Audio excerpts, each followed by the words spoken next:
নমস্কার সবাইকে, আমি ডক্টর শর্মিষ্ঠা সরকার, আপনাদের বন্ধাত্ম বিশেষজ্ঞ। আজকে আমরা একটা খুবই ইন্টারেস্টিং টপিক, আপনার ফ্যালোপিয়ান টিউব নিয়ে কিছু গুরুত্বপূর্ণ তথ্য জেনে নেব। আপনার প্রেগনেন্সি আসতে অসুবিধে হচ্ছে, আমরা অনেক সময় বা প্রেগনেন্সি আমরা প্ল্যান করছি, আমরা ভাবি যে আপনার ডিম্বাশয় আমার ডিম ঠিক মতো রিলিজ হচ্ছে কিনা, আমার হাজব্যান্ডের শুক্রাণু ঠিক আছে কিনা। আজকাল আমরা এগুলো সব দেখে আমার জরায়ুর লাইনিং ঠিক হয় কিনা, আমার জরায়ু ঠিক আছে কিনা, এগুলো সব দেখেই আমরা প্রসিড করি, তাই না, প্রেগনেন্সির জন্য। তো আপনারা জানেন আপনার ফ্যালোপিয়ান টিউব বা ডিম্বনালীরও খুবই ইম্পর্টেন্স আছে। চলুন আজকে আমরা জেনে নিই। আপনার ফ্যালোপিয়ান টিউব বা ডিম্বনালী দুটো আছে। আপনার জরায়ুর দুপাশ দিয়ে অ্যারাইজ হয় দুটো ফ্যালোপিয়ান টিউব। এক একটা ফ্যালোপিয়ান টিউবের লেন্থ হয় 10 থেকে 12 সেন্টিমিটার। 4টে ভাগ থাকে, এক একটা ভাগের ইম্পর্টেন্স আছে।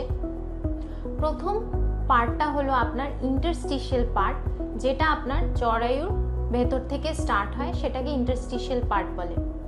তারপর হয় আপনার ইসথমাস, যেটা narrowest part of the fallopian tube. তারপর আসে আপনার অ্যাম্পিউলা, তারপর আপনার ইনফান্ডিবুলাম, শেষ অংশটাকে বলে ইনফান্ডিবুলাম। এখন ইনফান্ডিবুলামে অনেকগুলো এরকম ফিঙ্গার্স, যেরকম আমি দেখাচ্ছি ওরকম আপনার ফিমরেল এন্ডস থাকে, আর তার নিচে আপনার ডিম্বাশয়টা থাকে।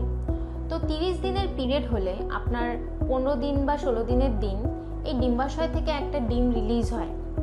সেই ডিমটাকে এই ফিমরেল এন্ডটা এরকমভাবে সাক করে নেবে।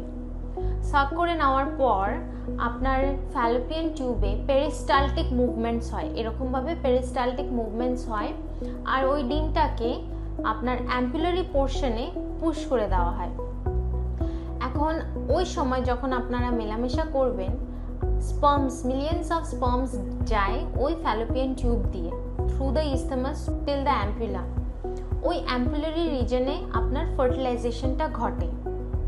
সেটা হওয়ার পর একটা যখন স্পার্ম গিয়ে আপনার ডিম্বাণুটাকে পিয়ার্স করে ভেতরে যাবে, সঙ্গে সঙ্গে কি হবে, আপনার ডিম্বাণুর চারিপাশটা হার্ড হয়ে যাবে, তো বাকি স্পার্মগুলো ভেতরে ঢুকতে পারবে না। তারপরে আপনার ওই ভ্রূণটা ফর্মেশন হবে, ওখানে সেল ডিভিশন হবে, একটার থেকে দুটোর থেকে দুটো থেকে চারটে স্টেজ যখন হয় সেটাকে জাইগোট বলে। তারপর 4 থেকে 8টা, সেই 8টা যখন সেল স্টেজ থাকে সেটাকে ক্লিভেজ স্টেজ বলে, সেটা 3 দিনের মাথায় হয়। 4 দিনের মাথায় আপনার মরুলা স্টেজ হবে, মরুলাতে 16টা সেলস পাওয়া যায়। তারপর 4 দিন থেকে 5 দিন যখন প্রসিড করবে, সেই সেল ডিভিশনগুলো ফার্দার হয়ে 32 সেল মানে ইনার সেল মাস তৈরি হয়, যেটা থেকে আপনার ভ্রূণটা হবে তৈরি, মানে বাচ্চাটা হবে। আর বাকি চারিপাশে একটোডার্ম, বাকি সেলসগুলো একটোডার্ম হয়ে ট্রোফোএক্টোডার্ম ফর্মেশন হবে, সেটা দিয়ে আপনার প্লাসেন্টাটা হবে, আর ভেতরে জলের মতো থাকে, ওটাকে ব্লাস্টোসিল ফ্লুইড বলে, আর পুরো বেবিটাকে তখন ব্লাস্টোসিস স্টেজ বলে। সেটা 5 দিনের মাথায় হয়, 5 বা 6 দিনের মাথায় হয়।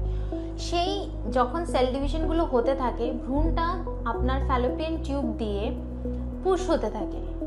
কি মুভমেন্টস দিয়ে? এক তো পেরিস্টালসিস হবে, দ্বিতীয় হলো আপনার ফ্যালোপিয়ান টিউবের ভিতরে কতগুলো মাইক্রোভিলাই সিলিয়া আছে, যেগুলো ব্রাশ করে আপনার ভ্রূণটাকে জরায়ুর ভেতরে ঠেলে দেবে। সেখানে ব্লাস্টোসিস স্টেজে ওই ভ্রূণটা গিয়ে আপনার জরায়ুর লাইনিংয়ে পিয়ার্স করে ভেতরে ঢুকবে, সেটাকে বলে ইমপ্লান্টেশন। এই ইমপ্লান্টেশন হওয়ার আপনার 7 থেকে 10 দিনের মাথায় আপনার ইউরিন টেস্ট করে দেখবেন, যখন পজিটিভ পাওয়া যাবে। তো এরপরে আরও কিছু আছে ফ্যালোপিয়ান টিউব নিয়ে। অনেক সময় একটোপিক প্রেগনেন্সি হয়ে থাকে, যখন ইসথমাসের লাইনিংয়ে আপনার ভ্রূণটা যদি জরায়ুর ভেতরে না গিয়ে ইসথমাসের লাইনিংয়ে লেগে গেল, ওটাকে একটোপিক প্রেগনেন্সি বলে, বা অন্য জায়গায় লেগে গেল টিউবাল একটোপিক বলে। বা জরায়ুর ভেতরে আপনার ফ্যালোপিয়ান টিউবে যদি অনেক জল জমে যায়, সেটাকে হাইড্রোসালপিংস বলে। এগুলো সব ডিফারেন্ট প্যাথোলজি হয়। কিন্তু আপনারা কি জানেন যে প্রথম যে আইভিএফ বেবি হয় 1977 সালে, সেই আইভিএফ বেবি এই টিউবাল ফ্যাক্টর, এটাকে মানে টিউবে যদি প্রবলেম থাকে সেটাকে টিউবাল ফ্যাক্টর ইনফার্টিলিটি বলে, টিউবের প্রবলেমের জন্য যদি প্রেগনেন্সি না আসে। ফার্স্ট আইভিএফ বেবি অ্যান্ড তারপরে আরও যে আইভিএফ বেবিসগুলো হতো সেটা মেনলি ফ্যালোপিয়ান টিউবে ইনফেকশন বা হাইড্রোসালপিংস বা ফ্যালোপিয়ান টিউব যদি কাজ না করতো তখনই আইভিএফ করা হতো। তারপর ধীরে ধীরে নানা ইন্ডিকেশনের জন্য আইভিএফ করা শুরু করা হয়েছে। আশা করি আপনাদের এই ছোট্ট ভিডিওটা দিয়ে একটু হেল্প করতে পেরেছি। এরপরে যদি আপনাদের আরও কোনো কোয়েরিজ থাকে ফ্যালোপিয়ান টিউব রিলেটেড বা এটার কোনো আপনার এর সম্বন্ধে আরও কোনো ইনফরমেশন লাগবে, যদি লাগে তাহলে আমাকে কমেন্ট সেকশনে জানাবেন।